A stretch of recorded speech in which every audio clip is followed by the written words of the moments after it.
नमस्कार दोस्तों। आज अपन एक नया टॉपिक शुरू करेंगे हिंदी में जो संधि है।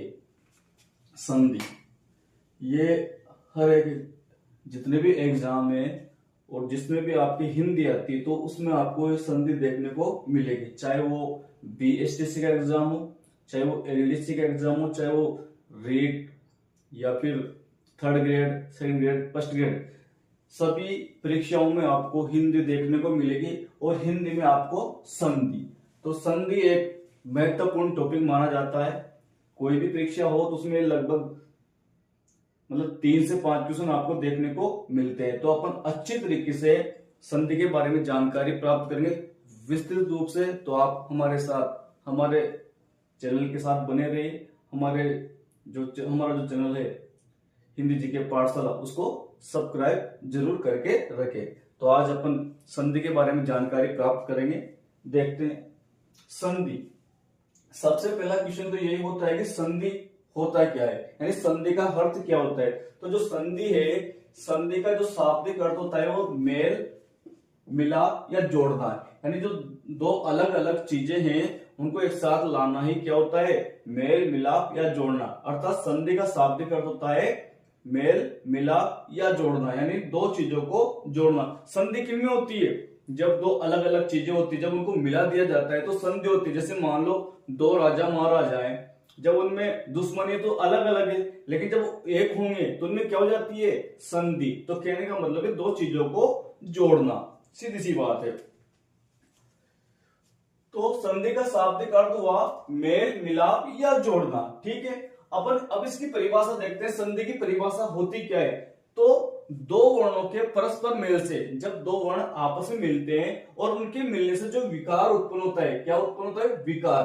तो दो वर्णों के परस्पर मेल से जो विकार उत्पन्न होता है उसे संधि कहा जाता है। जैसे विकार कैसे होता है, जैसे अ प्लस अ बराबर आ, इसको विकार बोला जाता है। ठीक है, अ प्लस अ बराबर आ।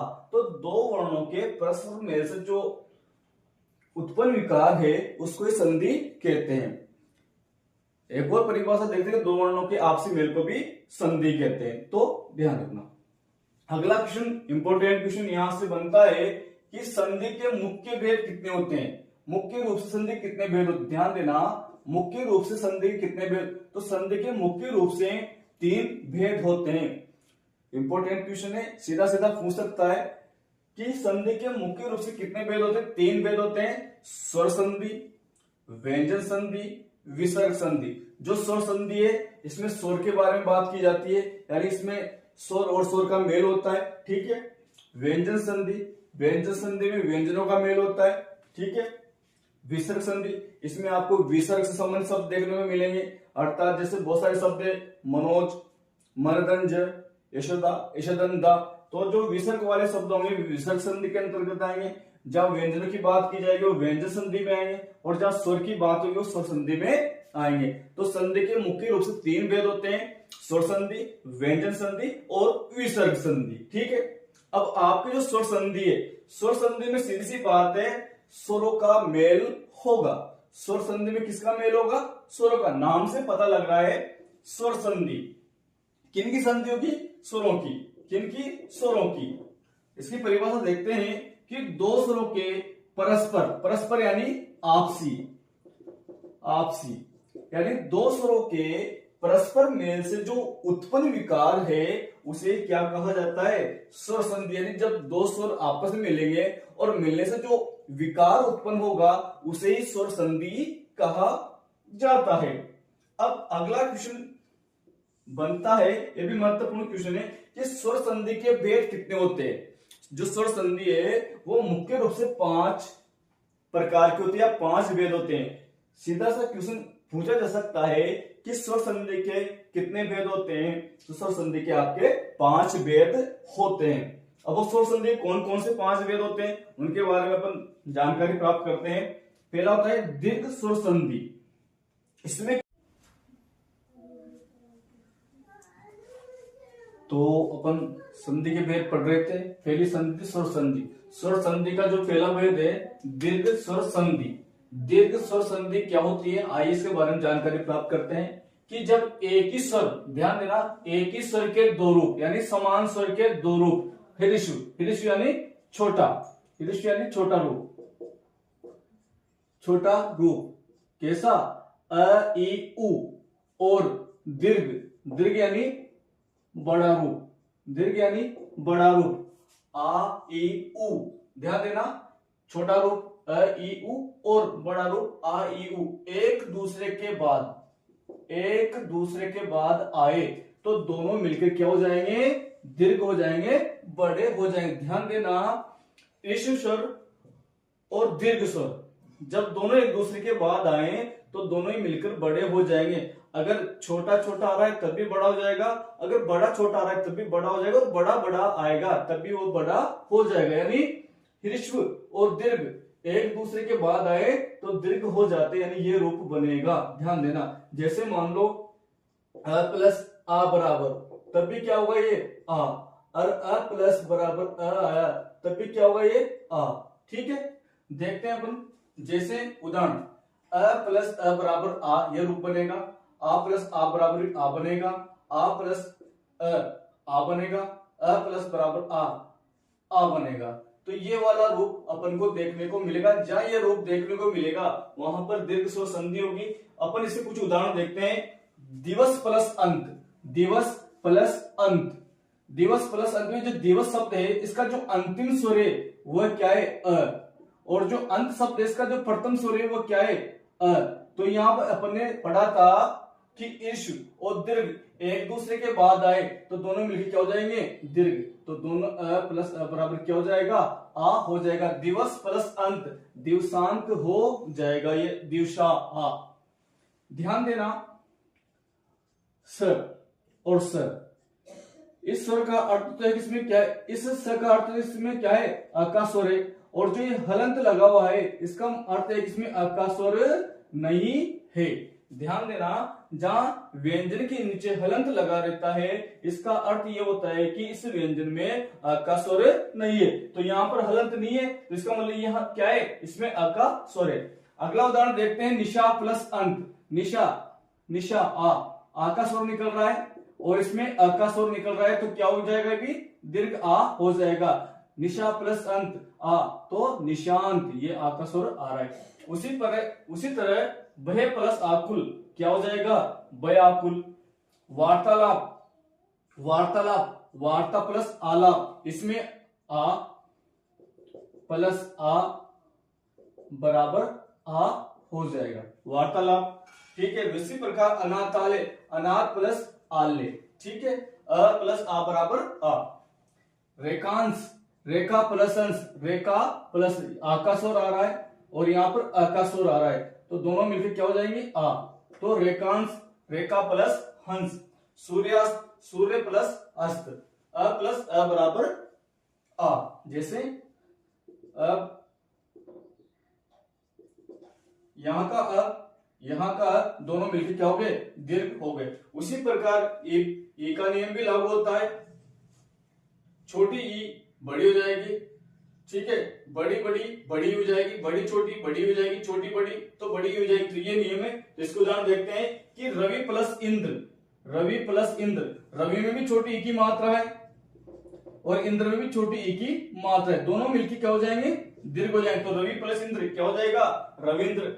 उसी प्रकार हरीश, हरि प्लस ईश, हरि प्लस ईश, जो ईश शब्द होगा वो हमेशा बड़ा रहेगा, यानी ई की मात्रा बड़ी आएगी, यानी जो ईश्वर है वो बड़ा होता है, यानी ईश्वर में ई की मात्रा बड़ी होती है।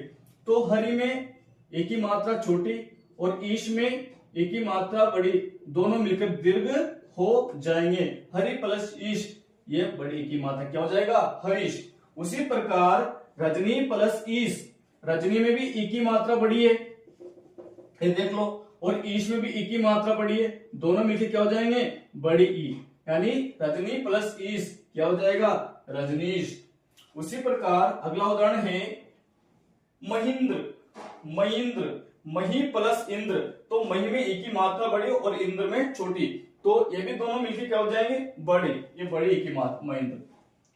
अगला उदाहरण है जानकीस, जानकी प्लस ईश, यहां पर ये बड़ी ई की मात्रा आ रही है, इधर ईश में बड़ी ई की मात्रा, और दोनों मिलकर क्या हो जाएंगे, बड़ी ई की मात्रा हो जाएगी। जानकी प्लस ईश। अगला उदाहरण है योगेंद्र, योगी प्लस इंद्र, यहां ई बड़ी ई और छोटी ई दोनों मिलकर दीर्घ हो जाएगी, यानी बड़ी ई हो जाएगी। उसी प्रकार अगला उदाहरण है गिरीश, गिरी प्लस ईश, गिरी प्लस ईश, यानी छोटी ई की मात्रा, छोटी ई की मात्रा प्लस ईश की बड़ी मात्रा, दोनों मिलकर क्या हो जाएंगे, दीर्घ हो जाएंगे। ध्यान देना, इस शब्द में हमेशा एक ही मात्रा बड़ी होगी। जिस प्रकार ईश्वर शब्द होता है ना, तो ईश्वर शब्द में ई बड़ा होता है, ध्यान देना। और इंद्र में एक ही मात्रा हमेशा छोटी होती है।